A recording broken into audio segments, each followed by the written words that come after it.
bagaimana itu bisa ditampilkan gitu ya dalam kehidupan kita dan bagaimana hubungan firman itu dengan kehidupan kita.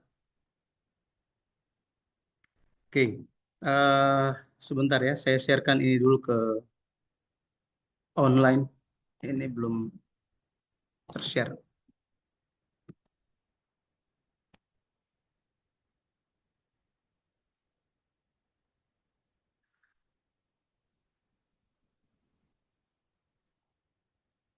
Ya,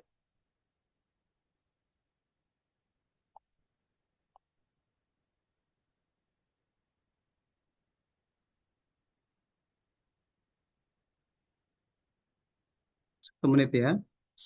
Eh,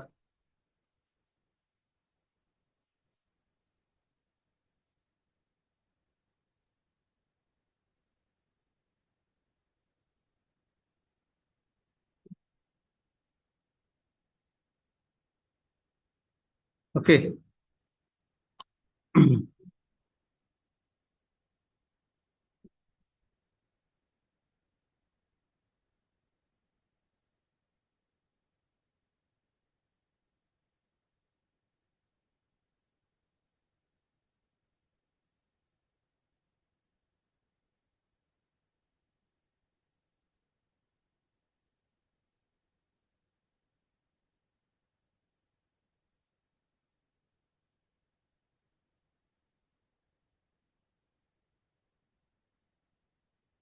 Ya, kita lanjut.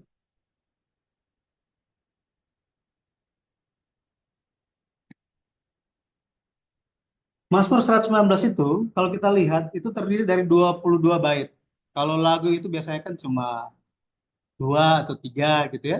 Tetapi ini ada 22 bait. Ini terdiri 8 baris, dimulai dari alfabet Ibrani, berdasarkan alfabet Ibrani. Ada 22 huruf, kayak kita kan A sampai Z kan. Orang Ibrani itu dari Alef sampai Tav. Jadi 8 baris. Jadi Alef dimulai dari A, Alef, Alef 8, kemudian Bet, Dalet, Gimel, terus gitu ya sampai Taf 8 per 8. Nah, makanya Mazmur 119 itu sangat-sangat unik. Tadi saya katakan mengenai firman Tuhan itu digambarkan oleh penulis kitab Pemazmur 119 itu dia gambarkan dalam 10 kata Ibrani. 10 kata Ibrani. Dan bingung ya tentang 10 firman yang dikeluarkan itu 10 perintah. Nah, itu memang 10 perintah. Tetapi kita sedang melihat mengenai firman Tuhan itu intisarinya bisa dijabarkan dalam 10 kata Ibrani. Nah, minggu lalu kita telah lihat mengenai Torah, tentang Torah. Hari ini kita akan lihat mengenai edut atau eda, peringatan atau kesaksian. Jadi ada 10, ya, ada 10. Kita akan lihat itu satu persatu. Tapi hari ini kita akan lihat bersama-sama mengenai edut atau eda, edut atau eda. Arti dari edut itu kesaksian, eda itu peringatan. Di dalam Mazmur 119, kalau kita lihat itu muncul 23 kali. Muncul 23 kali. Ini ayat-ayatnya. Nah, di sini kita bisa melihat bagaimana penulis kitab eh, Mazmur 119 itu dia ingin melukiskan seperti apa pengalaman dia mengenai firman Tuhan itu, mengenai kesaksian Tuhan itu, mengenai peringatan Tuhan itu. Ya. Dan kalau kita perhatikan dalam akar katanya, edut, itu berasal dari kata ud yang artinya mengelilingi. Ya, mengelilingi. Di sini makna ud diperluas maknanya menjadi memperingatkan, meyakinkan, mengangkat saksi, saksi resmi atau barang bukti. Di dalam Alkitab ada ayat-ayat mengenai kata-kata ini, ya, makna ini. Sehingga kita bisa melihat bahwa firman Tuhan itu berfungsi untuk mengelilingi. Pagar ada fungsinya kan? Benar ya? Pagar ada fungsinya. Demikian juga firman. Dia mengelilingi, dia melindungi. Tetapi secara khususnya melindungi dalam hal apa? Memberikan peringatan. Biasa kalau kita jalan di satu jalan, tiba-tiba di situ ada lubang, gitu kan? Oh, kita jatuh di situ, ya kan? Berikutnya ada orang yang mau lewat di situ.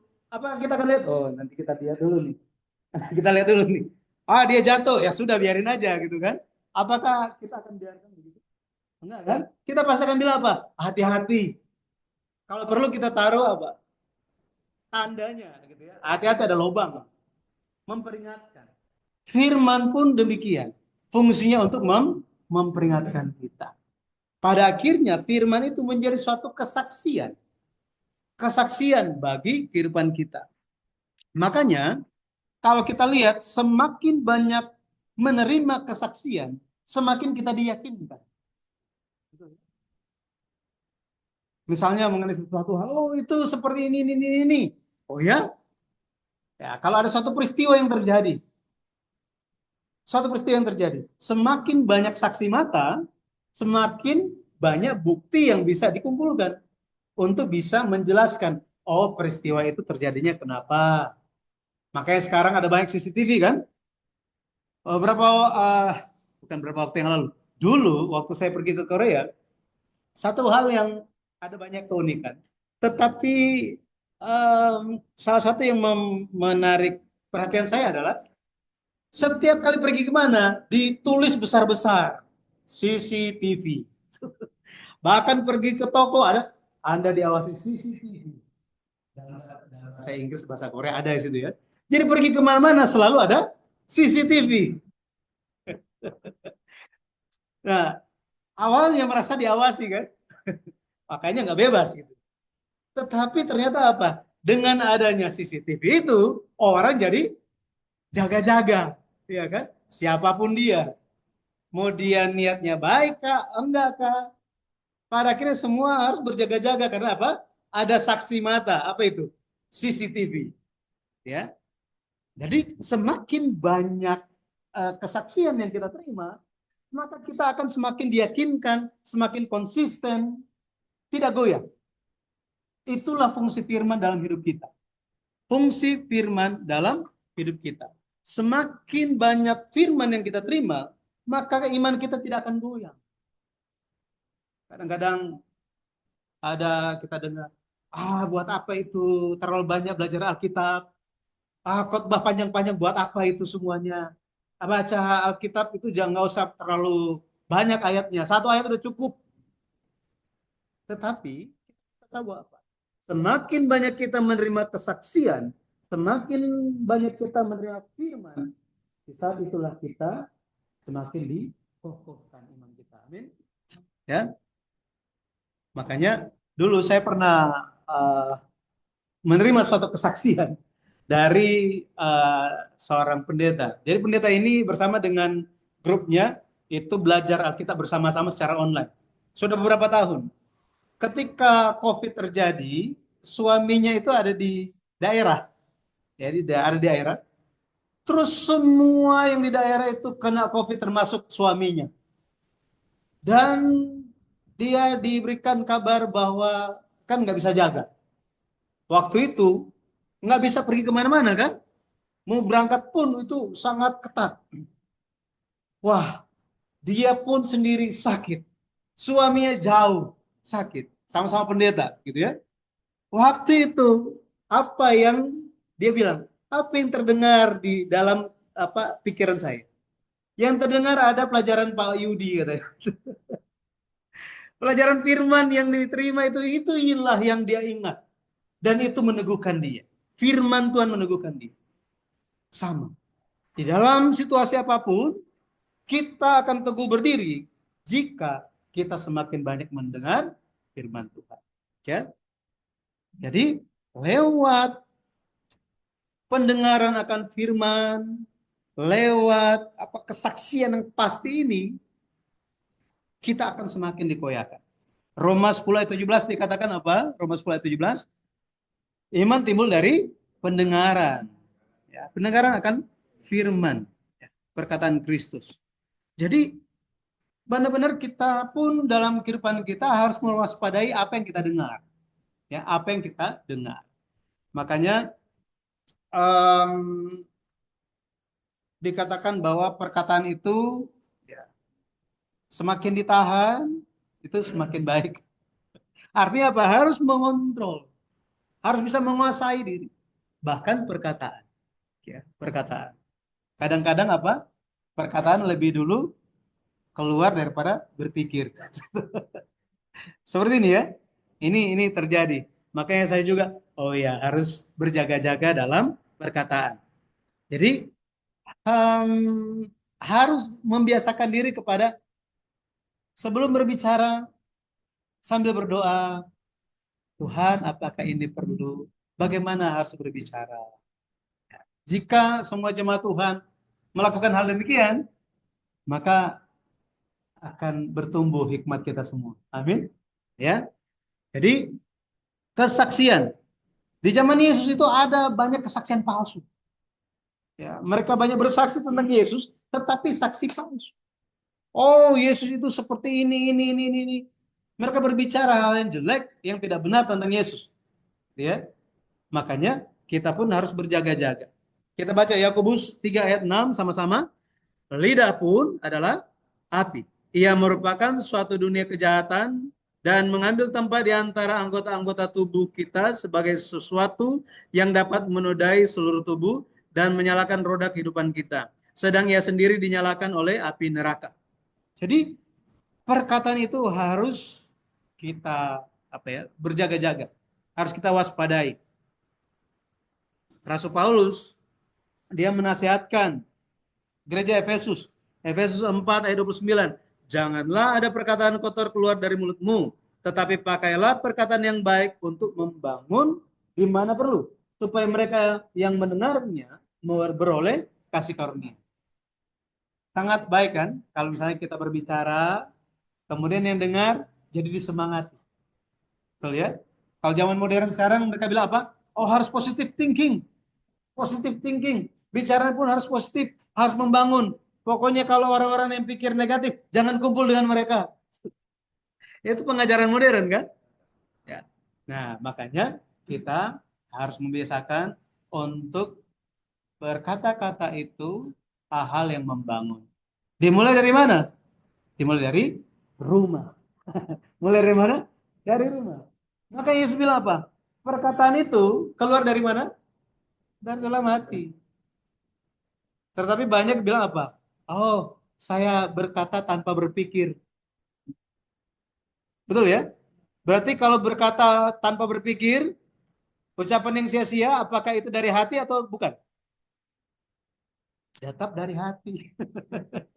Tetap dari hati. Iya kan? Makanya kita jangan terlalu cepat untuk berbicara, tetapi kita harus merenung. Wah, merenungkannya, wah berarti lama mau ngomong dong. Mesti pikirin dulu. Makanya kita harus membiasakan diri. Ya, membiasakan diri. Apakah perkataan saya itu membuat orang-orang itu atau membuat anggota keluarga itu menerima kasih karunia atau sakit hati? Ya, nah, kita harus berjaga-jaga. Pemazmur, kalau kita perhatikan bagaimana dia pengalaman dia dengan firman, dia berkata begini. Mazmur 119 ayat 31. Kita baca 2, 3. Aku telah berpaut pada peringatan-peringatanmu. Ya Tuhan, janganlah membuat aku malu. Di sini, kata berpaut dalam bahasa Ibrani adalah dabak. Dabak ini menempel erat, bersatu dengan erat, mengejar dengan segenap tenaga. Kata dabak ini, kalau Bapak Ibu pernah dengar satu ayat bilang, kemudian sebab laki-laki harus meninggalkan ayahnya dan ibunya dan menjadi satu dengan istrinya. Makanya keduanya menjadi satu. Ya, bersatu. Artinya apa? Menempel dengan erat. Ya. Hatinya harus menjadi satu. Demikian juga pengakuan dari pemazmur 119. Dia katakan bahwa dia itu menempel dengan erat dengan apa? Firman Tuhan. Menempel dan erat dengan firman Tuhan. Itu sebabnya bagi kita pun kenapa kita di gereja itu selalu menerima firman, selalu menerima. Ya, setiap Rabu juga kita dengar firman. Ya, setiap hari kita harus membaca firman Tuhan. Supaya apa? Kita menjalani kehidupan yang menempel, menempel dengan firman. Yesus Kristus adalah firman yang menjelma menjadi manusia. Jadi apa arti penebusannya? Kalau kita lihat arti penebusan dari kata edut ini, edut, seluruh Alkitab itu bersaksi tentang Yesus. Alkitab bersaksi tentang siapa? Yesus Kristus. Yohanes 5 ayat 39. Kitab-kitab suci bersaksi tentang aku. Kamu menyelidiki kitab-kitab suci sebab kamu menyangka bahwa oleh kitab suci, kamu beroleh hidup kekal. Tapi Yesus bilang apa? Kitab-kitab suci itu bersaksi tentang aku. Bersaksi tentang aku. Bahkan setiap pekerjaan yang Yesus lakukan, itu pun bersaksi tentang Yesus. Makanya ketika kita menerima firman, dikatakan bahwa barang siapa menerima firman, dia adalah anak-anak Allah. Betul? Berarti kita semua telah menerima firman. Amin. Kita semua anak-anak Allah. Amin. Sekarang, perbuatan kita, hal-hal yang kita lakukan, apakah mencerminkan sifat dan karakter Allah Bapa kita atau tidak? Nah, jadi ketika kita menerima suatu anugerah sebagai anak lelaki dan anak perempuan Allah Bapa, maka kita pun harus menjalankan suatu kehidupan yang mencerminkan Bapa kita. Betul ya? Harus seperti itu. Makanya kita pernah dengar, bahkan ya dulu mungkin kita seperti itu kan, itu tuh arahnya tuh kurang ajar itu. Wah, kita bisa tahu tuh orang tuanya. Iya kan? Wah, ini anak siapa nih? Wah, bagus sekali ya. Seperti itu. Ya. Jadi bagaimana kita menjalankan kehidupan? Disitulah kita memuliakan, membanggakan orang tua kita. Benar kan? Iya. Makanya dulu saya pernah mendengar doa, eh, sekarang dia pendeta, tetapi dulu dia penginjil. Dia berdoa punya begini. Bapa, kiranya kami memuliakan Engkau bukan sebagai Bapa dari orang berdosa, tetapi memuliakan Engkau sebagai Bapa dari orang benar. Saya pikir lagi, oh ya benar juga ya. Tuhan adalah Bapa kita kan? Kita memuliakan Dia itu lewat kehidupan kita. Jika kita itu orang berdosa, melakukan perbuatan dosa, perbuatan yang jahat, perkataan yang jahat, menyakiti, pada akhirnya kita tidak memuliakan Bapa kita sebagai Bapa orang yang benar. Iya kan? Nah, jadi hari ini kita perlu melihat bagaimana kehidupan kita. Yesus, dialah wujud asli, wujud nyata segala kesaksian. Yesus menggenapi segala kesaksian, segala firman Tuhan di Perjanjian Lama. Yang pertama, kesaksian Yesus ini kesaksian yang pasti. Kenapa? Karena Yesus menyampaikan apa yang ia lihat dan ia dengar secara langsung. Apa syarat dari saksi mata? Saksi mata harus apa? Harus ada di situ. Harus ada di tempat kejadian. Dia menyaksikannya atau dia mendengarnya. Apakah boleh nggak ya? Saksi mata itu, oh orang bilang katanya, itu nggak bisa jadi saksi. Ya, tetapi Yesus, Yohanes 3:32 dikatakan apa? Ia memberi kesaksian tentang apa yang dilihatnya dan yang didengarnya. Makanya firman Yesus itu, mari kita terima apa adanya. Ya, terima apa adanya. Itulah kesaksian yang paling benar, paling pasti. Ya. Yang kedua, kesaksian Yesus adalah kesaksian Allah Bapa dan Roh Kudus. Di dalam Alkitab, di hukum Taurat, dikatakan perlu dua orang baru diakui suatu kesaksian adalah benar. Ya, perlu berapa orang? Dua orang. Ya. Yesus pun perlu dua untuk bersaksi bahwa oh memang kesaksian Yesus, apa yang disampaikan Yesus itu benar. Yesus katakan apa? Yohanes 18 ayat 18. Akulah yang bersaksi tentang diriku sendiri dan juga Bapa yang mengutus aku bersaksi tentang aku. Bapa, Yesus bersaksi tentang dirinya sendiri, Bapa bersaksi tentang Yesus. Roh Kudus pun bersaksi tentang Yesus. Roh Kudus pun bersaksi tentang Yesus. Makanya Yesus bilang apa? Aku akan pergi.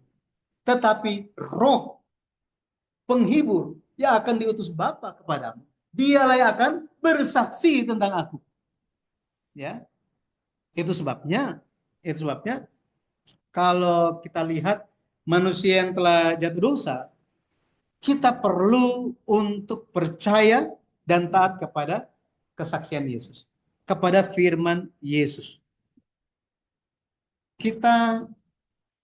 Kalau kita hanya jalan, hanya jalan berdasarkan pikiran kita sendiri. Kita ada berapa banyak orang di sini? 2, 4, 6, 8, 10, 12, 14, 16, 18, 19. 19 orang berjalan. Ya, dengan pikirannya masing-masing, maka akan muncul berapa jalan? 19 jalan. 19 jalan. Tetapi kita perlu jalan yang pasti. Yesus katakan apa? Dialah jalan. Akulah jalan, akulah kebenaran, akulah hidup. Tidak ada yang bisa datang kepada Bapa tanpa melalui aku. Itu sebabnya untuk kita pergi kepada Bapa, kita perlu jalan yang namanya apa? Yesus. Ya. Yesus Kristus. Pada akhirnya, meskipun kita 19 orang, tetapi karena satu jalannya, pada akhirnya kita jalannya sama. Suami istri, anggota keluarga, ada banyak pikiran kan? Banyak pemikiran, banyak pendapat. Di saat itu berdoalah, Tuhan, apa yang menjadi jalanmu, apa yang menjadi kehendak. Pada akhirnya bisa menjadi satu. Bisa menjadi satu. Firman Allah, firman Allah yang hidup, percayalah firman itu adalah penyelesaian, jawaban yang jujur, dan hikmat yang sempurna. Makanya kadang-kadang kita banyak pertanyaan tentang kehidupan kita. Ya, jangankan tanya pertanyaan tentang Alkitab, tentang kehidupan saja kita banyak tanya gitu ya. Kenapa begini Tuhan? Kenapa begitu? Hidup saya, rencana saya, keluarga saya, anak saya, masa depan saya, pelayanan saya, gereja saya, pendeta saya. Ya. Tetapi mari kita cari jawabannya di dalam firman. Itulah hikmat yang sempurna, itulah yang bisa menyelesaikan segala permasalahan yang sedang kita hadapi. Pada akhirnya, ketika kita kembali kepada firman, apa yang akan kita terima? Kita baca sama-sama. Yang kita terima yang pertama apa? Menerima berkat kasih karunia yang menguraikan masalah. Jadi ketika kita kembali kepada firman, masalah itu pun akan diuraikan. Seperti benang kusut, ya. Kadang-kadang kita pengen buang aja gitu kan, ganti benang baru. Bayangkan kalau misalnya Tuhan melihat kita sebagai benang, terus pemikiran Tuhan sama seperti kita, ini orang terlalu kusut ini, buang aja, ganti baru. Bagaimana coba? Ya. Tetapi Tuhan tidak buang kita kan? Dia memberikan penyelesaian. Yang kedua, apa yang akan kita terima? Dipenuhi hikmat, kepintaran, dan kebijaksanaan. Yang ketiga, apa yang kita terima? Mata roh jiwa akan menjadi terang. Kita akan bisa melihat dengan jelas. Ketika berhadapan dengan situasi apapun, bahkan berhadapan dengan seseorang, siapapun itu, maka kita akan bisa melihat jelas apa maksud dari orang itu. Kadang-kadang kita nggak bisa tahu kan, ya. Tetapi jika roh Tuhan ada dalam kita, firman-Nya dalam kita, maka Tuhan akan berikan kita hati yang terang, roh yang terang. Kita bisa membedakan ini orang benar atau tidak. Kalau ini diutus Tuhan atau tidak. Kayaknya ini bukan yang ditentukan Tuhan. Sudah, jangan. Bukan orang yang tepat. Tidak. Sehingga kita tidak akan termakan omongan-omongan yang bisa membuat kita tersandung, menyimpang dan lain-lain. Ya. Jadi lewat firman setiap hari, kesaksian Kristus harus semakin diteguhkan dalam kita. Kita baca 1 Korintus 1 ayat 6 sama-sama. Sesuai dengan kesaksian tentang Kristus yang telah diteguhkan di antara. Jadi kita perlu diteguhkan setiap hari. Banyak, kenapa kita perlu diteguhkan setiap hari mulai hari ini? Karena akhir zaman ini, ya, menjelang Tuhan datang kembali, akan banyak goncangan-goncangan yang terjadi. Jika kita tidak diteguhkan setiap hari, kita bisa jatuh. Bangunan, ya, ini nggak kelihatan kan? Batu batanya kelihatan nggak?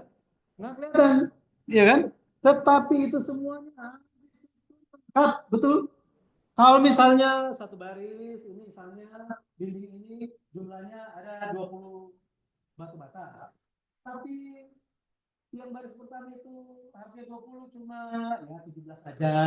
Baris yang kedua ya 19. Nanti baris yang berikutnya nanti ya 15 aja. Apakah tembok ini bisa bertahan?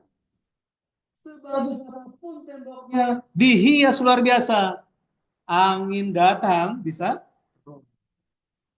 Kita tidak bisa melihat bagaimana bangunan iman kita kan. Rasul Paulus katakan bahwa kita semua adalah bangunan. Ya, bangunan secara rohani. Kita itu dibangun di atas dasar Kristus. Kita harus membangunnya. Tetapi kalau bolong-bolong, hari Tuhan kadang datang, kadang enggak. Kadang berdoa, kadang enggak. Kadang baca Alkitab, kalau semangat, ya baca. Itu kalau angin datang, bisa apa? Ya, dan jatuh. Maka kita harus melihat dan mengisi semua kekosongan dalam iman kita. Kita hanya bisa dipenuhi dengan apa? Firman Tuhan. Kita baca ayat terakhir kita, Wahyu 12 ayat 17 sama-sama. Maka marahlah naga itu kepada perempuan itu, lalu pergi memerangi keturunannya yang lain, yang menuruti hukum-hukum Allah dan memiliki kesaksian Yesus. Jadi kita bisa bertahan hanya ketika kita ada kesaksian Yesus. Hanya ketika kita ada firman Yesus dalam hati kita. Kiranya Edut ini benar-benar menjadi peringatan bagi kita, lebih lagi menjadi kesaksian yang meneguhkan kita, dan tidak berhenti, kita bisa menjadi saksi. Amin. Ya, penginjilan yang paling sederhana dan paling efektif itu apa? Lewat apa katanya? Perbuatan kita. Lihat perbuatan kita. Ya. Saya berdoa dan memberkati dalam nama Tuhan Yesus Kristus, kiranya Edut, kesaksian Tuhan, peringatan Tuhan itu senantiasa berdiam dalam kita. Pada akhirnya kita diteguhkan dan menemukan semua jawaban yang kita miliki dalam hidup kita. Dan kita senantiasa menerima kasih karunia dari Tuhan. Amin. Amin. Haleluya. Amin. Kita uh, selesai sampai di sini. Baik. Oke. Sampai di sini ada yang mau bertanya?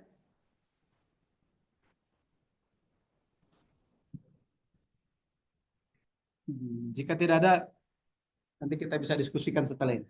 Silakan jika ada. Belum? Ya. Tentang apa itu kira-kira? Ya? Rapture. Tentang rapture. Tentang transfigurasi, pengangkatan ya.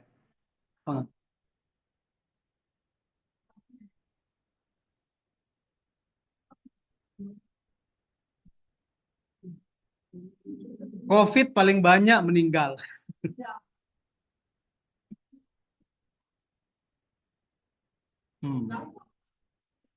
Oke. Ya, pendeta-pendeta. Ya, jadi kalau kita lihat nubuatan di dalam Alkitab, yang ditulis dalam Alkitab, nubuatan yang ditulis di dalam Alkitab berbeda dengan nubuatan yang dipahami oleh kita hari ini. Nubuatan yang kita pahami hari ini adalah apa? Oh, seorang berbicara, maka itu akan terjadi. Sesuatu yang akan terjadi di masa depan. Nubuatan, benar ya? Tetapi Alkitab berbicara tentang nubuatan adalah apa? Firman Tuhan yang dinyatakan. Bahwa firman Tuhan itulah yang akan genapi, yang akan terjadi di masa depan. Itulah nubuatan. Nah, orang-orang saat ini bernubuat, apakah itu didasarkan firman atau tidak? Jika tidak, Musa katakan terlalu berani hamba Tuhan itu. Dan dia akan menerima kutukan. Saya nggak tahu itu bagaimana gitu ya. Tetapi kita harus berjaga-jaga kalau mendengar yang namanya nubuatan. Ya, karena nubuatan itu sudah full semua. Ada di mana? Alkitab. Ya, di Alkitab. Kemudian yang kedua, mengenai rapture. Rapture itu istilah untuk pengangkatan. Bahwa orang-orang itu akan diangkat. Diangkat, terjemahan Alkitab, maksud dalam Alkitab itu adalah diangkat hidup-hidup, bukan mati. Nah, ini ya, bukan mati. Terus misalnya ada yang dikatakan tahun 2025 banyak yang akan mati. Eh, ya setiap tahun juga banyak yang mati gitu ya. Banyak yang mati. Ya nggak perlu dikasih tahu ya, memang banyak yang mati. Mati atau tidak itu bukan itu Tuhan yang tahu. Ya Tuhan yang tahu. Kita nggak tahu. Makanya kita dengar yang namanya firman Tuhan yang katakan, apakah seorang manusia bisa tahu apa yang akan terjadi satu itu? Ya nggak ada yang tahu. Ya satu langkah depan dulu, nggak ada yang tahu apa yang akan terjadi. Ya tidak ada yang tahu. Jadi eh, rapture, pengangkatan atau istilah dari Rasul Paulus 1 Korintus 15 ayat 50 dan 51, dia menggunakan kata ubah, transfigurasi. Jadi diubah dalam sekejap mata. Diubah dalam sekejap mata artinya begini, tubuh jasmani ini berubah menjadi tubuh rohania. Tubuh rohania. Loh, tubuh rohania, tubuh yang mulia itu seperti apa? Ingat Yesus ketika dia bangkit, murid-murid sembunyi, kemudian tutup pintu rapat-rapat. Tiba-tiba Yesus apa? Yesus petukan. Apakah dibukakan pintu? Ah, enggak, Yesus tiba-tiba. Yesus tidak terbatas dengan ruang dan waktu. Itulah tubuh mulia, tubuh rohania, tubuh yang telah diubahkan. Loh, tapi Yesus makan kan?